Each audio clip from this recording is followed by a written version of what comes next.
wabarakatuh. Waalaikumsalam warahmatullahi wabarakatuh. Terima kasih kepada adik-adik yang sudah mau datang untuk belajar terkait Imanusiologi atau terkait ilmu yang mempelajari tentang tulang manusia. Perkenalan singkat, nama saya Wadi Armayana dari Universitas Haroleo, jurusan arkeologi. Tapi agak beda, kalau sejarah kan dia berdasarkan arsip-arsip, dokumen-dokumen kuno. Kita di arkeologi dia berdasarkan benda yang ditinggalkan manusia masa lampau. Contohnya kayak di mana fragmen tembikar? Ada fragmen tembikar di situ. Oh ya, ini yang kamu pegang tadi.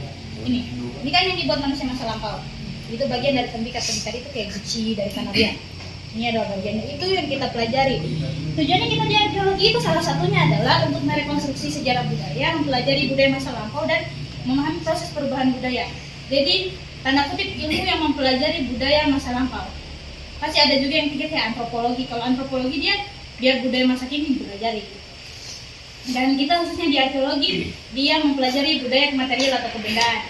Dan kita di arkeologi ada teknik khususnya namanya ekskavasi. Jadi dia menggali. Karena kan kalau yang dari masa lampau sudah terkubur dalam tanah. Terus ada juga yang mempelajari tentang tulang, tinggalan bersejarah kayak benteng, terus bahan ketinggalan Jepang. Kalau kalian ke Ranometo, di Ranometo tuh banyak tinggalan masa perang dunia II karena basis militernya orang Jepang ada di situ. Bandara. Kenapa saya pilih Gua Kumapo? Karena alasannya salah satu itu terancam. Dan udah paling pasti kalau adik-adik pernah dengar kayak banyak yang hilang, dicuri. Dan selain karena ulah manusia bisa jadi rusak juga karena alam, terus kayak dari hewan mungkin, cuaca, iklim. Jadi ini perlu kita selamatkan data-datanya. Karena yang penting dalam arkeologi itu adalah data kebudayaan masa lampau. Kenapa kita harus pelajari kebudayaan masa lampau melalui tinggalan tulangnya? Karena melalui tulang kita masih bisa dapatkan informasi. Misalnya, ciri-ciri orang yang memiliki budaya itu apa? Misalnya kayak misalnya mungkin yang pernah datang ke sini, bermigrasi ke sini, orangnya ciri-cirinya dari ras Mongoloid, Negroid mungkin, dan itu kita bisa merekonstruksi bagaimana kebudayaan masa lampau. Dan dari tulang juga kita bisa tahu mereka mungkin dia makan apa penyakitnya, bagaimana mereka bisa mati, umur berapa mereka mati. Karena tulang itu pada dasarnya sifatnya dinamis, dia bersifat dia merekam. Ada yang mau ditanyakan sama sini? Tahu kalau apa jenis penyakitnya? Kalau jenis penyakitnya itu dalam arkeologi ada kajiannya namanya paleopatologi. Karena ada tadi bagian yang sudah sini. Kayak begini. Aneh. Ya ini rahang bawah, namanya bahasa ilmiah mandibel atau mandibula. Ini kan tidak mungkin kalau manusia kayak tertutup tuh, bisa ada giginya. Nah, kemungkinan dia terjadi penyakit atau mungkin dia sudah terlepas memang giginya, jadi tulangnya beradaptasi dia menutup nih. Itu salah satu dari bagian penyakit itu atau traumanya. Lalu di ini juga ada yang pertama kalau kita mau tangani temuan tulang. Pertama kita harus identifikasi dulu itu tulang manusia atau tulang hewan. Itu pertama. Dan harus sering-sering berinteraksi dengan tulang supaya bisa tahu, karena sampai sekarang pun saya harus lihat referensi referensi supaya bisa bedakan tulang-tulang ini. Bahasa ilmiahnya dia itu kranium. Disebut kranium kalau dia berpasangan dengan ini satu set dengan rahang bawah. Oke. Tapi kalau dia cuma ini, dia disebut kalvaria kalau tidak salah. Iya, kalvaria. Coba tunjuk. Masih ke sini dia. Kan gua pakai sarung tangan. Bukan ini ya? Ya, itu tulang ekor atau dalam bahasa ilmiahnya itu namanya sacrum.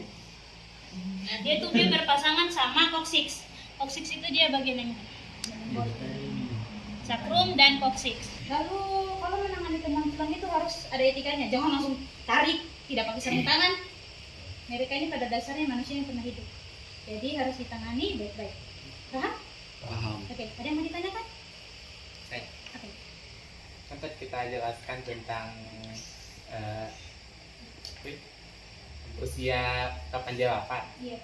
Saya mau bertanya kalau bagaimana cara membedakan tulang yang muda dengan yang sudah tua. Ya, memang betul seperti itu. Jadi kita indikator dalam penentuan usia ketika mati bukan usia dari kapan dia dikubur, itu beda lagi. Nah, ini usia ketika mati saat orang itu mati kan otomatis apa yang di dalam tubuh itu kan berada bekerja, betul Ibu Guru? Nice. Nah, jadi ya seperti yang adik siapa namamu ganteng? Al. Jengkos aku.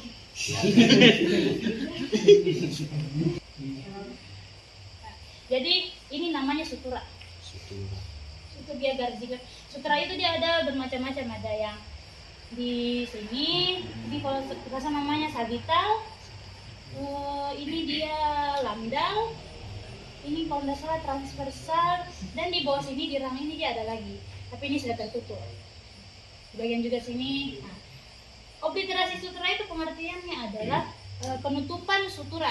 Jadi setiap tambah usia dia semakin menutup. Jadi kita dalam antropologi forensik atau ilmu bioarkeologi dia kita gunakan sistem scoring. Jadi itu skalanya dari terbuka, masih terbuka seperti ini, yang rawan ini, sampai yang maksimal tertutup seperti ini. Nanti di situ ada grafiknya yang sudah ada nama ilmuwannya, Mendel dan Lobjoy yang menentukan itu. Jadi kita lihat, oh ini dia skornya 1 ini, harus dilihat tiap titik. Harus dilihat tiap titik ini, tiap skornya, terus dikali 7 sama dikali 11, tergantung sistem apa yang kamu pakai. Itu lagi sama ini. Setelah itu dia tahu nih berapa rentang usianya, tidak usia pasti. Karena bisa jadi tiap kamu itu beda, hanya kita bisa tahu berapa skala usianya, 15 sampai 20 tahun, 20 sampai 30 tahun. Yang bisa dilihat memang ini lebih mudah. Ini sudah mungkin hampir 50 40, tapi harus itu masih hipotesis awal, harus kita kan analisa lebih lanjut. Ditentukan juga tadi kiri dan kanan. Kiri dan kanan. Siapa yang mau saya tahu mana tulang kiri, mana tulang kanan?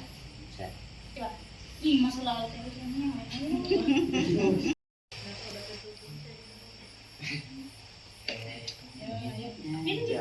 Ada mana tulang kering? Tulang kering. Ini tadi betul. Kau bilang tulang kiri. Ini kanan. Kelompok sebelahnya. Kenapa bisa ditahu mana kiri mana kanan? Tulang dalam penyebutan tulang itu ada namanya artikulasi. Artikulasi itu ciri khususnya tiap tulang. Jadi kita bisa tahu, oh ini femur, tulang paha. Ini tibia, tulang kering. Ini fibula, tulang betis. Dan kalau mau mana artikulasinya? Ini kan bonggolnya tulang paha. Ya itu dia kalau menghadap di sini. Nah berarti ini kan begini. Oh di tadi. Oh ini ternyata di kiri. Dan perlu diingat dalam mempelajari anatomi, baik itu anatomi tulang hewan atau manusia, ada beberapa istilahnya. Ada namanya anterior, posterior. Jadi kita tidak bisa sebut ini depan, ini belakang. Tidak. Ini anterior bagian depan, posterior bagian belakang, superior bagian atas, inferior bagian bawah, lateral bagian samping, dan medial bagian tengah. Itu perlu diperhatikan. Apalagi yang kamu mungkin mau belajar di kesehatan harus tahu itu. Ini datanya. Jadi untuk mendeskripsi ini tergantung dari data apa yang kamu butuh. Tapi saya butuh data ukuran, bagaimana kondisinya, karena jangan sampai data ini mau dipakai lagi, ini bisa jadi acuan. Nah, karena kajianku itu untuk mengidentifikasi rangka, yang saya mau ungkap dari rangka manusia di Gua Kumapo itu ada 5. Secara garis besar ada 2. Pertama, berapa jumlah minimal orang yang dikuburkan di situ. Terus yang kedua, osteobiografi. Osteobiografi atau osteoprofiling itu adalah bukan ciri, tapi identitas dari si pemilik tulang, identitas awal. Jadi dalam osteoprofiling itu saya ada 4. Pertama, jenis kelamin, umur ketika mati, ras atau afinitas, dan rata-rata tinggi badan. Penentuan umur ketika mati kan sudah dijelaskan, bisa menggunakan ranium lewat obliterasi sutura. Lalu ini isium, ini ilium, isium, ini pubis. Nah, dalam semakin bertambahnya usia, ini bagiannya semakin berubah. yang dulu mungkin dulunya agak tidak terlalu bertekstur kasar, dia semakin bertekstur kasar, tapi itu perlu analisa lebih lanjut karena dia ada skalanya. Ini dari anak-anak, tulang betis kemungkinan tulang musik. Jangan sampai bayi, karena berdasarkan ukuran bisa dilihat. Lalu selain dari panjang longbon atau tulang panjang, ada juga melalui gigi. Beda kan? Maksudnya ada yang lain, ini kan dia putih, dia ini hijau. Badalu. Korea. Ini hijau. Saya bertanya balik sama kamu, Iya kak. kenapa itu bisa hijau? Saya tidak tahu kak, justru saya bertanya. Apa asumsinya? Iya. Dugaan. Dugaan apa? Karena mungkin karena adanya Apa? kayak Zat. bukan karena adanya mungkin Oke, kita ambil ini. Oh ini yang bagus. mantap. Kayaknya di gigi nih. Oke. Kamu kasih kalian kuis kecil-kecil. Mana laki-laki mana perempuan? Bro, laki-laki yang kecil. Apa yang kecil? Banyak yang kecil. Itunya taruh bang. Si Maksudnya Ada nih. Lebarnya. Ini siapa yang ini laki-laki, yang ini perempuan? Mana? itu laki-laki. iya bilang. Siapa yang setuju ini laki-laki? Saya Siapa yang setuju ini perempuan? belum tahu. Jawab saja. Jawab saja, ada pun Laki-laki itu. Saya tidak kasih ujian hari ini. Keren. Kami itu posisi kami. Coba perhatikan apa bedanya selain dari warnanya, mungkin bentuk apanya yang beda? Karena itu itu lebih lebih ininya. putih. Kan Ininya gampang lebih- putih kulitnya. Sempit atau Apa tadi? lebih sempit. Nah, Ini lebih luas. Iya. Iya. Oke, betul tadi yang kamu jawab. Ini namanya greater sciatic notch. Jadi greater sciatic notch itu merupakan salah satu indikator untuk membedakan seks antara laki-laki dan perempuan. Pada perempuan ini dia cenderung besar, lebar, dia bentuknya kayak V. Jadi ini perempuan. Maaf ya, kamu salah. Oke, siap. Saya bilang sih. Siap. Kalau ini laki-laki dia modelnya kan kayak huruf U, kayak lebih kayak U dibanding yang ini. Nah, selain itu, sebenarnya kalau ada pasangannya ini lebih bagus, hanya karena di sana itu sudah terpisah-pisah. Jadi yang paling bisa menentukan adalah greater sciatic notch. Sebenarnya itu dia, ini bagian sini, bagian pubiknya ini, perempuan itu dia lebih melebar seperti ini dibanding laki-laki, dia agak menyempit. Dan secara keseluruhan bentuk pelvisnya laki-laki dan perempuan itu dia apa Bi? Dia kalau perempuan, kalau misalnya kita lihat dari atas, dia bentuknya membulat. Kalau laki-laki dia bentuknya kayak hati. Lalu itu tadi untuk ini penentuan atau estimasi seks melalui pelvis. Nah, sekarang kita melalui ini. Ini yang paling bagusnya. Jadi berdasarkan hasil analisa saya, ini laki-laki. Kenapa? Laki-laki secara umum itu tulangnya dia lebih tegas, Beban. lebih tegas. Dia kayak, kalau perempuan itu cenderung lebih halus. Nah, ada indikator bisa melalui glabellanya sini. Ini yang tulang kening kan? Ini kening. Terus ini ada namanya mastoid process. Terus di bagian sini ini aku lupa namanya. Nah, dia kalau laki-laki menonjol bagian sini, di sini dan di sini. Dia bisa. Ini menurut saya laki-laki. Kalau perempuan dia ini bukan hilang, tidak menonjol dan tidak menonjol. Gitu. Nah, sekarang kita pindah di estimasi ras. Estimasi ras itu dia ada dua metode, yang baik yang metrik melalui pengukuran atau yang non metrik melalui ciri-cirinya.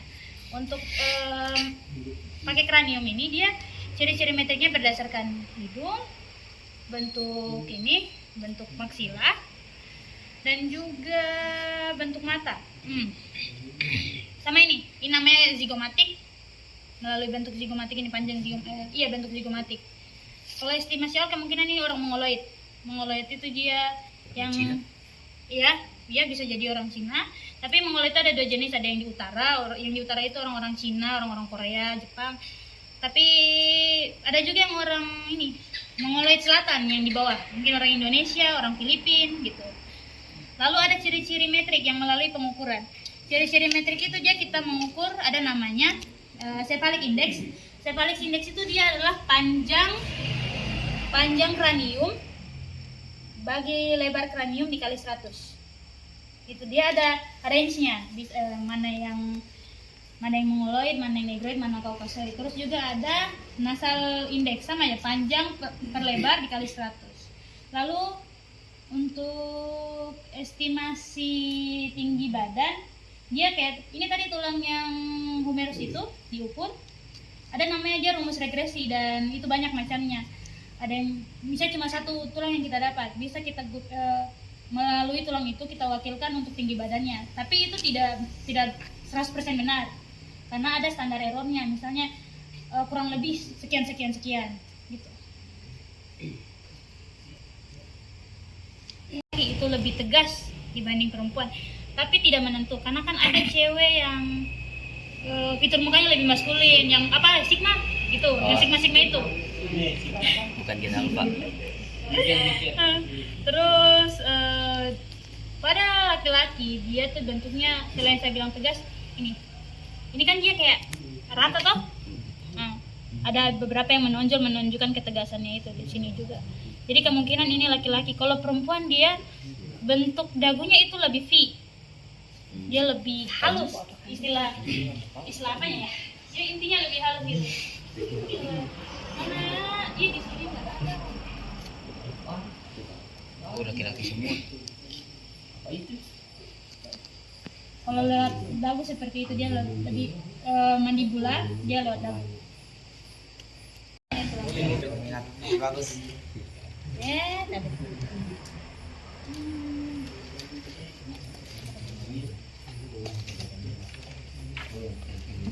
ini tulang jari, atau bahasa ilmiah itu namanya falang.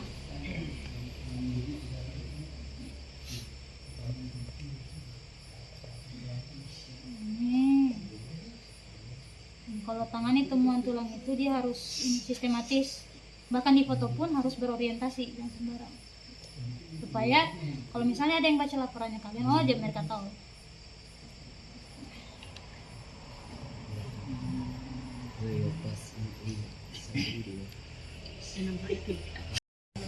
Baru beberapa tulang tadi saya lihat, saya tidak tahu alasannya apa, tapi biasa kalau bukan lumut atau serangga mungkin. Hati-hati. Harus tarik.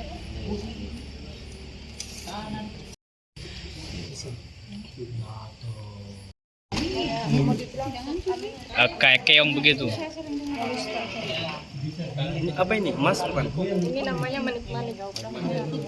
Oh, anunya. Bekal kuburnya mereka seperti perhiasan. Karena ada lubangnya. itu apa? Ini manik-manik. Manik perhiasan. Bekal kuburan. Anu aksesoris. Oh, Kayak kepercayaan mereka juga. Ini juga ada yang warna merah. Ada lubangnya. Oh iya ya. Kayak kalung di. Gelangka kalung. Tapi yang kalau mau diasumsikan itu mungkin ada benang dikasih Iya, masuki betul. dengan Oh, aksesoris begitu. Oh, saya kira salah satu anggota di dalam tubuh. dikatakan sama saudara teman. Penanda status sosial. Iya, ini ada garis. Jadi kayak mau dibilang karya seni mereka lah. Ada.